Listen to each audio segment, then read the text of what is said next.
Iniciem aquest mòdul de Live Worksheets i farem un recorregut ràpid per la plataforma explicant un poquet què és i en què consisteix.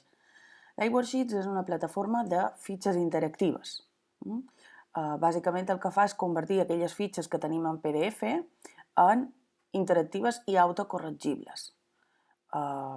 Vigileu que no sigui una feina mecànica, no incrementa l'aprenentatge en respecte a lo que pugui ser una fitxa en paper, però sí que ens facilitarà molt la correcció, ja que aquestes fitxes són autocorregibles. Mireu, a l'inici, a la pàgina inicial, trobareu les fitxes més populars, aquelles que més s'han compartit darrerament aquesta setmana o aquelles fitxes que s'han pujat darrerament.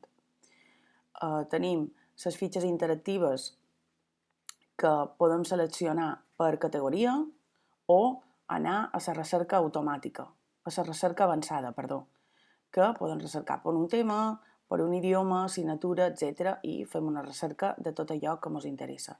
En aquest moment la plataforma està tant en anglès com en espanyol i hi ha moltíssimes de fitxes compartides, inclús en català. Per exemple, si cercam aquí fitxes interactives de, per exemple, ortografia i cercam en català, veurem que hi ha moltíssimes de fitxes d'ortografia. Inclús podem filtrar per edat o el que sigui. Quan ens agrada una fitxa, que la miram i veiem que ens agrada i ens interessa pel nostre alumnat, doncs simplement o bé l'afegim a un dels meus quaderns, que en propers vídeos ja veurem com se creen els nostres quaderns, o compartim aquest enllaç. Aquesta plataforma també te permet crear quaderns interactius, per exemple, d'aquest aspecte, on l'alumnat podrà trobar, si li donem usuari i contrasenya a la plataforma, totes les fitxes que volem compartir amb ells. Les fitxes s'autocorregeixen i a nosaltres ens arriben en forma de notificació o bé en forma podem entrar directament a un alumne i clicar i veure tots els resultats d'aquell alumne en concret. Com veus, és una plataforma molt senzilla i podem aprofitar moltes de les fitxes que ja hi ha creades o crear de noves. Seleccionant a damunt de cada fitxa ens donarà un poquet d'informació de a qui va dirigida, de quin tema està xerrant, quin és l'idioma, curs a nivell recomanat, etc.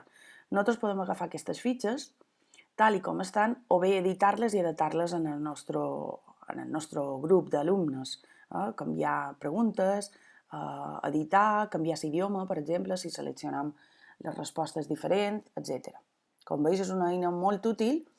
No deixa de ser el mateix que tal vegada faríem en paper, vull dir, és a dir, que no incrementa l'aprenentatge respecte a el que faríem en paper, però sí que ens estalvia una feina de correcció molt important perquè ens estalvia moltíssim de temps.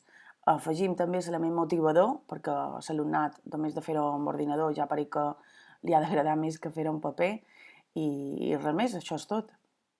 Espero que vos agradi el mòdul.